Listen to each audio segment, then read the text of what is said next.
തമിഴ്നാട്ടിലെ തിരുവള്ളൂർ ജില്ലയിലെ മന്നാർക്കുടി എന്ന കൊച്ചു ഗ്രാമം. അവിടെയാണ് 22കാരിയായ ദിവ്യ എന്ന പെൺകുട്ടി തൻ്റെ CA പരീക്ഷാഫലം കാത്ത് പ്രതീക്ഷയോടെ കഴിയുന്നത്.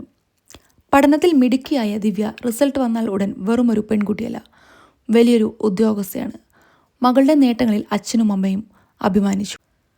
എന്നാൽ അതെല്ലാം വലിയൊരു കല്യാണ ആലോചന വന്നതോടുകൂടി മാറി മറിഞ്ഞു. ദിവ്യയുടെ അച്ഛൻ ഗ്രാമത്തിലെ വലിയൊരു ഭൂപ്രഭുവായിരുന്നു. പാരമ്പര്യമായി കിട്ടിയ സ്വത്തുക്കളും കെട്ടിടങ്ങളും ധാരാളം ഉണ്ടായിരുന്ന ഒരു സമ്പന്നൻ. ആ ലോകത്തിലെ സമ്പന്നനിലേക്കു റാണി എന്ന സ്ത്രീയുടെ കണ്ണുടക്കിയത്. തൻ്റെ മകൻ ചേരൻ വലിയൊരു ആശുപത്രിയിലെ MD ഡോക്ടറാണെന്നും ദിവ്യയെ കണ്ടപ്പോൾ മുതൽ അവന് ഇഷ്ടമായെന്നും റാണി ദിവ്യയുടെ മാതാപിതാക്കളെ വിശ്വസിപ്പിച്ചു. ഡോക്ടറായ മരുമകൻ എന്നത് ഏതൊരു മാതാപിതാക്കളെയും പോലെ അവരെയും മോഹിപ്പിച്ചു. വിവാഹാലോചനയുമായി റാണി, ഭർത്താവ് മുത്തഴകൻ, മകൻ ചേരൻ എന്നിവർ ദിവ്യയുടെ വീട്ടിലെത്തി. നല്ല സ്വീകരണവും ഭക്ഷണവും നൽകി ശേഷം റാണി തൻ്റെ തനിനിറം പുറത്തെടുത്തു. തൻ്റെ മകന് വേറെയും വലിയ വലിയ ആലോചനകൾ വരുന്നുണ്ട്. പക്ഷേ ദിവ്യയെ ഇഷ്ടപ്പെട്ടതുകൊണ്ട് മാത്രമാണ് ഇങ്ങോട്ട് വന്നത്. ഞങ്ങളുടെ സ്റ്റാറ്റസിന് ചേരുന്ന രീതിയിൽ കാര്യങ്ങൾ നടക്കണം. 100 പവൻ സ്വർണം, 45 ലക്ഷം രൂപ, ആഡംബര കാറ്, പിന്നെ 5 കിലോ വെള്ളി, ഇത്രയും തയ്യാറാണെങ്കിൽ മാത്രം നമുക്ക് മുന്നോട്ട് പോകാം.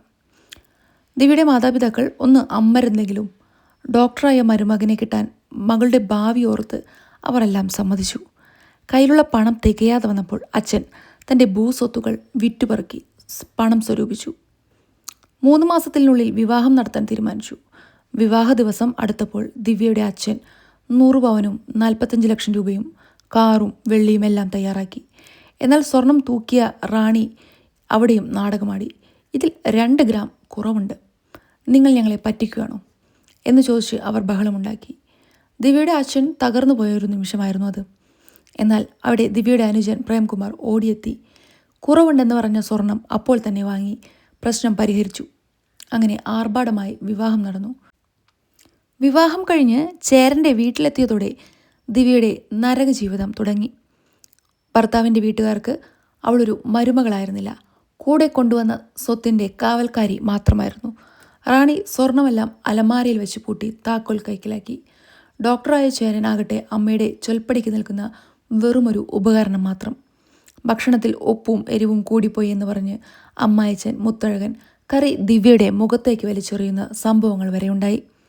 ഇതിനിടയിൽ പണത്തോടുള്ള ആർത്തിമുത്ത് ഇവർ വീണ്ടും ദിവ്യയുടെ വീട്ടുകാരെ സമീപിച്ചു. ഇനിയും 10 ലക്ഷം രൂപ കൂടി വേണം, അല്ലെങ്കിൽ വിവാഹമോചനം നേടും എന്നതായിരുന്നു ഭീഷണി. മകളുടെ ജീവിതം തകരുമെന്ന് കരുതി ദിവ്യയുടെ അച്ഛൻ മൊത്തം 10 ലക്ഷം രൂപ കൂടി അവർക്ക് നൽകി. അങ്ങനെ ആകെ മൊത്തം 55 ലക്ഷം രൂപ. ഇതിനിടയിൽ ദിവ്യ CA ഫലം പുറത്തു വന്നു. അവൾ 1ാം റാങ്ക് നേടി. വലിയ കമ്പനികളിൽ ജോലി വാഗ്ദാനം വന്നെങ്കിലും റാണി അതെല്ലാം തടുത്തു. വീട്ടുജോലി ചെയ്ത് കഴിഞ്ഞാൽ മതിയെന്നായിരുന്നു അവരുടെ കൽപ്പന. വൈകാതെ ദിവ്യ ഗർഭിണിയായി.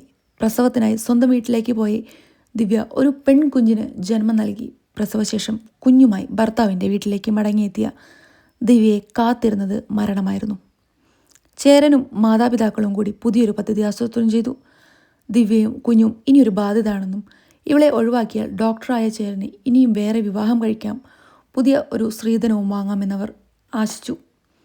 അതിനായി അവർ റാണിയുടെ ബന്ധുവായ ഒരു പോലീസുകാരനെയും അയാളുടെ സുഹൃത്തായ ഒരു ഹെൽത്ത് ഇൻസ്പെക്ടറെയും കൂട്ടുപിടിച്ച് കൊലപാതകം നടത്താൻ തീരുമാനിച്ചു.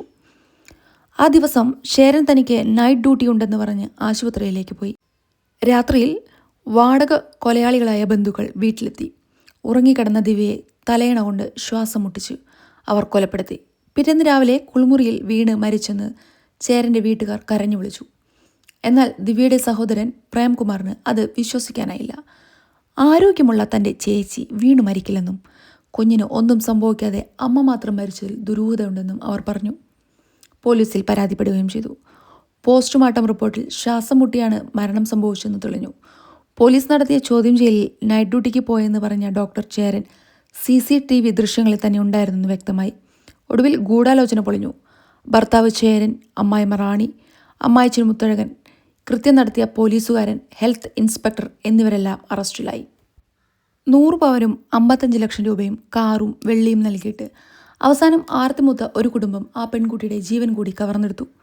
പണത്തിനും പദവിക്കും വേണ്ടി മനുഷ്യത്വം മറന്ന ഒരു ഡോക്ടറുടെ കുടുംബത്തിൻ്റെയും ക്രൂരമായ പര്യായമായി മാറി ആ കൊലപാതകം.